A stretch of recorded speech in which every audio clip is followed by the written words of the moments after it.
Shalom, salam sejahtera bagi kita semua. Berjumpa lagi dalam renungan singkat New Hope.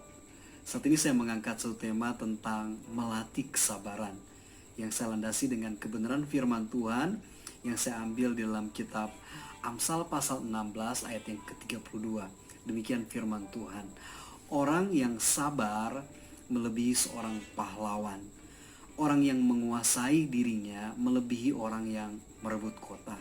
Saudara, di zaman sekarang ini sangat mudah kita temukan orang-orang di luar sana menyukai yang namanya mengejar sesuatu dengan cara yang serba instan, agar mereka bisa mendapatkan sesuatu lebih cepat yang mereka inginkan dibandingkan mereka harus menunggu melewati proses. Saudara, mungkin untuk hal-hal yang bersifat kebutuhan primer, misal kebutuhan pangan, di sana kita butuh misalkan super mie, maka cara instan akan bisa diterima, akan bisa dipakai dalam hal ini. Akan tetapi ketika cara instan ini dipakai dalam kebutuhan primer yang lain, seperti dalam hal kebutuhan papan, di sana kita butuh rumah, kita butuh keluarga yang harmonis, maka cara instan tidak akan berlaku di sini. Banyak uang pun tidak akan bisa menjamin satu keluarga bisa hidup harmonis, bisa hidup bahagia. Dari sini Bapak Ibu kita bisa menarik poin penting bahwa cara instan tidak akan bisa selalu menjawab kebutuhan kita. Itulah sebabnya dalam hidup ini firman Tuhan mengajak kita, mari Bapak Ibu kita latih kesabaran, karena di dalamnya kita akan berbicara tentang proses hidup. Saya bisa katakan kesabaran adalah salah satu buah roh yang paling penting yang harus kita miliki sebagai orang yang percaya. Karena itu dituliskan pertama di dalam 1 Korintus pasal 13, kita tahu di sana berbicara tentang kehidupan kasih. Yang pertama di sana dikatakan kita harus mempunyai buah roh sabar. Makanya itu di sana dikatakan kasih itu sabar. Bapak Ibu, orang yang hidup di dalam kasih pasti orangnya bisa sabar. Orang yang hidup di dalam iman pasti orangnya bisa sabar.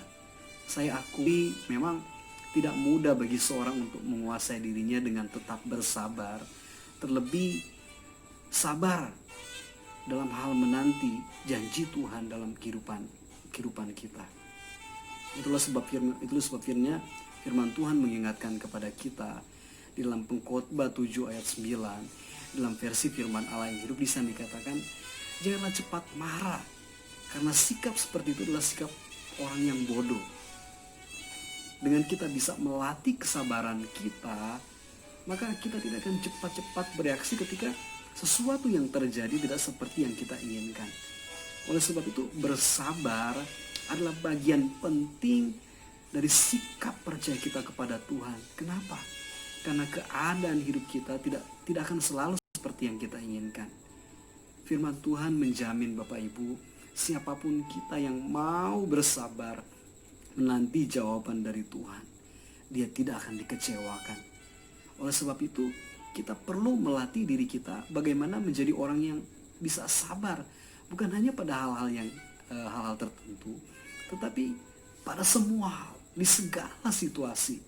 Pengamsal mengatakan, orang yang sabar melebihi seorang yang merebut kota. Ketika kita bisa menjadi orang yang sabar, maka di situasi berat sekalipun, kita tidak akan cepat-cepat memakai logika kita, tapi kita akan pasti cepat-cepat memakai iman kita. Sekali lagi, ketika kita bisa bersabar menjadi orang yang sabar, maka di situasi berat sekalipun, kita tidak akan cepat-cepat memakai logika kita, akan tetapi kita pasti akan cepat-cepat memakai iman kita. Kenapa? Kenapa bisa seperti itu? Karena kasih itu sabar. Di dalam kasih tidak ada ketakutan, kata firman Tuhan. Saya mengangkat satu tokoh Alkitab yang dengan kesabarannya dia ditolong dan diberkati oleh Tuhan. Tokoh tersebut adalah Yusuf. Kita tahu Bapak Ibu, Yusuf adalah seorang penyabar. Dia ini murah hati, tidak pendendam. Bahkan dia selalu percaya kasih Allah yang lebih indah dari setiap perencananya sendiri.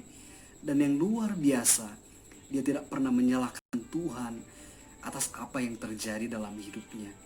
Kita sama-sama tahu apa yang Tuhan kerjakan dalam kehidupan Yusuf ketika dia bisa menjadi orang yang sabar. Jangan dulu bicara ketika dia menjadi orang kedua kepercayaan Firaun di tanah Mesir. Sebelum hal itu terjadi, Yusuf sudah melatih kesabarannya. Yusuf sudah bisa berdamai dengan dirinya sendiri. Dan kita tahu kisahnya itu sungguh luar biasa. Dia berjumpa dengan saudara-saudaranya dan dia memaafkan mereka semua atas semua kejelekan, hal-hal yang pahit yang pernah mereka lakukan kepada Yusuf. Yusuf bisa mengampuni mereka. Yusuf bisa bersabar, Bapak Ibu, sehingga dia bisa mengendalikan dirinya.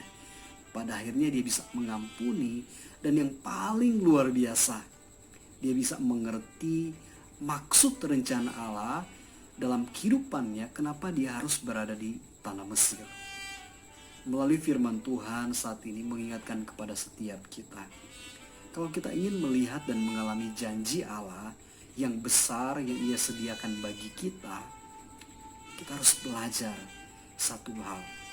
Kita harus melatih diri kita untuk bisa bersabar menunggu waktunya Tuhan.